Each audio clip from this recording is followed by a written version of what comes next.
Glenn from Kingwood has a question about gutter guards. Yeah, he needs gutters to prevent some erosion and flooding that's being caused by runoff from his roof. And Glenn writes, the front of the house is a straight line where there's a huge oak tree, drops a ton of leaves and twigs, especially obviously in the fall. But the back has several right-angle turns where we need a gutter. This is the area he's talking about back here, where he has his palatial pool. Nice. He says, I'm not crazy about leaf covers because I think they cause more problems than they prevent, he says. So am I correct in thinking that maybe a non-leaf seamless gutter system is the way to go? What do you think? Oh, no, you need some leaf protection. There's no doubt. I have it on my house. It's fine. And if it's a live oak like I have, they actually shed twice a year. Wow. It is really bad. It goes everywhere. Okay. And that's one of the problems. People get mad because they step all over the little nuts and stuff. It's hard on your feet. But as far as that goes, call custom gutters. You might need a 7-inch gutter. They have a system where the leaves won't go in.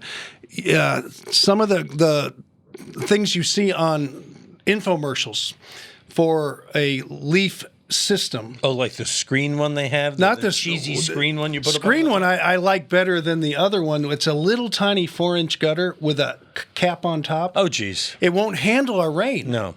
But we can get up to a 7-inch gutter with the screen or the little cover that has the little holes in it. There's a lot of different ones. Custom Gutters has them all, but you need to handle the runoff, and it does not let the leaves in, and it will handle the amount of water. And that's the problem, is most of them don't handle it, so you need something more custom. And with Custom Gutters, they have it. You know, Jimmy over there knows what he's doing. Jimmy knows his gutters. Yep. Just puts them on our house. So. Did he? You got it? Really? Yes, Tom. Did you have the leaf thing put on? I did indeed. Did you really? I did. Well, you got to get some pictures. I have pictures. I want to see it. I'll show them to you later. Okay, fine. More pictures. Gutters After Dark. All right. You got questions? Go ahead and visit HomeShowRadio.com. Send us your question. Just go ahead and click on that Ask Tom button to fill out the form. We'll take it and answer it either in another one of these daily Ask Tom videos, our weekly Facebook Live, Ding. or Sunday morning on Early Edition.